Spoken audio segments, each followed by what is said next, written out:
जय हिंद सभी बच्चों को। आज हम पढ़ेंगे कक्षा 10। ठीक है, कक्षा 10 का पार्ट चैप्टर 1 है ना, रासायनिक अभिक्रिया एवं समीकरण। कौन सी पढ़ेंगे दोस्तों? रासायनिक अभिक्रिया एवं समीकरण। ठीक है, इसके हम प्रश्न उत्तर पढ़ेंगे। अब बोर्ड की ही तैयारी चलेगी। ठीक है, इसके क्वेश्चन आंसर जो शॉर्ट है, शॉर्ट में क्वेश्चन आंसर है वही पढ़ाऊंगा। ठीक है, रासायनिक समीकरण है ना, केमिकल है ना इक्वेशन। लेकिन पहले ये जानेंगे दोस्तों रासायनिक समीकरण अभिक्रिया है ना, रासायनिक अभिक्रिया। दोस्तों जब एक है ना, जब एक या एक से अधिक पदार्थ आपस में क्रिया करके सर्वथा गुणधर्म है ना, भिन्न गुणधर्मों वाले नए पदार्थ बनाते हैं तो यह घटना रासायनिक अभिक्रिया कहलाती है। क्या कहलाती है? रासायनिक अभिक्रिया। यानी दोस्तों जब एक या एक से अधिक पदार्थ है ना आपस में क्रिया करके सर्वथा भिन्न गुणधर्मों वाले नए पदार्थ बनाते हैं तो यह घटना रासायनिक अभिक्रिया कहलाती है। रासायनिक अभिक्रिया में भाग लेने वाले पदार्थ अभिकारक कहलाते हैं और अभिकारक के फलस्वरूप उत्पन्न पदार्थ उत्पाद कहलाते हैं। जो उत्पन्न जो पदार्थ होते हैं वो उत्पाद कहलाते हैं। ठीक है, समझ गए दोस्तों? अब पढ़ते हैं नेक्स्ट है ना, रासायनिक समीकरण। रासायनिक इसका समीकरण कौन सा है? केमिकल इक्वेशन, जैसे कि मैग्नीशियम तथा ऑक्सीजन की है ना रासायनिक अभिक्रियाओं से मैग्नीशियम ऑक्साइड बनाता है। क्या बनाता है? रासायनिक अभिक्रिया से मैग्नीशियम ऑक्साइड बनाता है।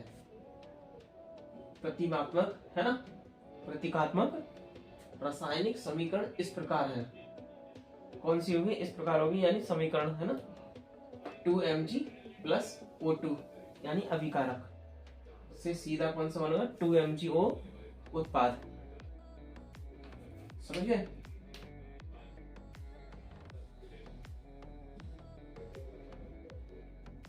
रासायनिक समीकरण ठीक है कौन सा होगा इसका? 2Mg प्लस O2 है ना, इससे सीधा 2MgO यानी उत्पाद। ये अभिकारक है, अभिकारक से सीधा क्या बनता है? उत्पाद। ठीक है, ये इसका रासायनिक समीकरण है। नेक्स्ट पढ़ते हैं दोस्तों, निम्नलिखित अभिक्रियाओं का संतुलित रासायनिक समीकरण। जो संतुलित है अभिक्रियाओं का। ठीक है, मैंने दो उसमें हेडिंग्स डाल रखे हैं, दो क्वेश्चन है। जैसे जिंक है ना, जिंक प्लस सिल्वर नाइट्रेट बराबर जिंक नाइट्रेट प्लस सिल्वर से सीधा क्या बनता है दोस्तों? इसका है ZnS है ना, क्वेश्चन कोष्टक के अंदर लिखेंगे ZnS कोष्टक के अंदर प्लस 2Ag NO3 है ना, कोष्टक AQ से सीधा क्या बनेगा? Zn क्वेश्चन कोष्टक के अंदर NO3, ये NO3 कोष्टक 1 2। ये दोस्तों समीकरण है। ठीक है ना, जिंक का है ना, जिंक का कौन सा है? ये वाला समीकरण है Zn कोष्टक के अंदर S। ठीक है ना, प्लस फिर आता है सिल्वर का है ना A2Ag NO3, फिर कोष्टक 1। ठीक है ना, AQ कोष्टक से सीधा क्या बनेगा? Zn ठीक है कोष्टक NO3 कोष्टक 1 2, फिर कोष्टक आएगा AQ कोष्टक 1 प्लस 2Ag कोष्टक S कोष्टक बंद करेंगे। ठीक है ना, सिल्वर का है ये टोटल है आपका जिंक सिल्वर नाइट्रेट, सीधा क्या होता है आपका? Zinc nitrate plus silver. ठीक है, दूसरा है दोस्तों magnesium, magnesium plus hydrogen chloride से सीधा मैग्नीशियम क्लोराइड प्लस हाइड्रोजन। इसका समीकरण है MgS है ना, कोष्टक के अंदर S प्लस 2HCl कोष्टक AQ कोष्टक 1 से सीधा क्या बनेगा? MgCl2 कोष्टक AQ कोष्टक बंद, ठीक है ना, प्लस H2 यानी ऑक्सीजन द्वारा, है ना, हाइड्रोजन द्वारा, सॉरी दोस्तों, हाइड्रोजन द्वारा, ठीक है। ये तीर का निशान है, याद रखना, ये तीर का निशान ऊपर की तरफ होता है, भाप वाला जैसे होता है, हाइड्रोजन। अब दोस्तों पढ़ते हैं रेडॉक्स, है ना, रेडॉक्स अभिक्रिया क्या कहते, किसे कहते हैं, है ना, रेडॉक्स अभिक्रिया किसे कहते हैं दोस्तों? वह रासायनिक अभिक्रिया जिसमें एक अभिकारक, क्या, जिसमें एक अभिकारक का ऑक्सीकरण, क्या दोस्तों, ऑक्सीकरण तथा दूसरे अभिकारक का अपचयन होता है। रेडॉक्स अभिक्रिया या उपचयन और अपचयन अभिक्रिया कहलाती है। उपचयन और अपचयन, ठीक है, याद रखेंगे, ये अभिक्रिया कहलाती है। जैसे उपचयन यानी ऑक्सीजन का हर्ष, है ना, ऑक्सीजन का हर्ष, इसके मैंने कोष्ठक वो डाल रखा है समीकरण, ठीक है, इसका आप लिख लेंगे या स्क्रीनशॉट कर लेना, ठीक है।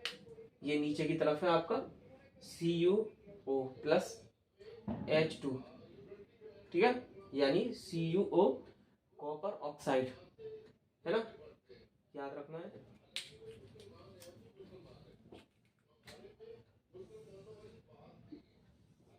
ये है आपका, ये इधर, ठीक है ना, CuO प्लस H2 यानी CuO copper oxide, H2 hydrogen, ठीक है ना। सीधे इससे क्या बनेगा, Cut यानी कॉपर, है ना, H2O,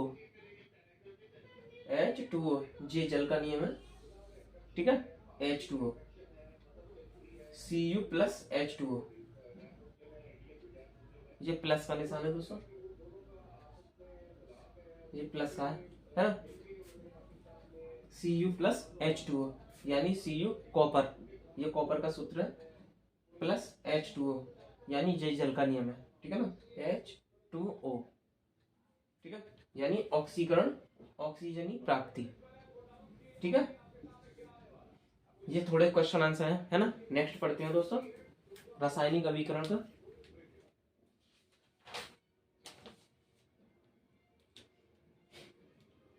दोस्तों जितने भी हम क्वेश्चन करेंगे वो सब यूपी बोर्ड के ही करेंगे, ठीक है ना, जो यूपी बोर्ड में आ सकते हैं, ठीक है। वो मैं पूरे लॉन्ग में नहीं पढ़ाऊंगा, नॉर्मल जो आ सकते हैं वो शॉर्ट में ही वही क्वेश्चन आंसर कराऊंगा, ठीक है। पढ़ते हैं नेक्स्ट वीडियो में।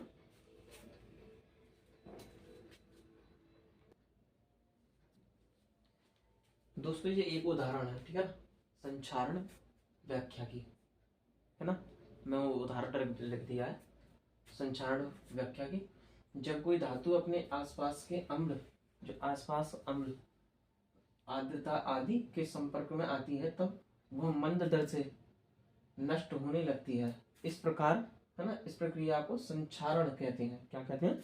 संचारण, संचारण कहते हैं। जैसे लोहा आर्द्रता के संपर्क में आने पर धीरे धीरे लोह ऑक्साइड में परिवर्तित होता रहता है ना, जिसे इसका क्षरण भार कम होता जाता है। किसी लोहे में जैसे जंग लग जाता है, ठीक है। और इसको दोस्तों कैसे बचा सकते हैं? जैसे पेंट कर कर, है ना, ऑयल लगाकर, ग्रीस लगाकर, ठीक है। और जो दोस्तों देखो टीनीकरण द्वारा या गैल्वेनीकरण, है ना, गैल्वेनीकरण द्वारा इसे बचाया जा सकता है, ठीक है। ये कुछ क्वेश्चन आंसर है रासायनिक अभिक्रिया एवं समीकरण के पाठ के हैं, पार्ट 1 के, कक्षा 10। नेक्स्ट पार्ट में मिलते हैं, है ना। जय हिंद।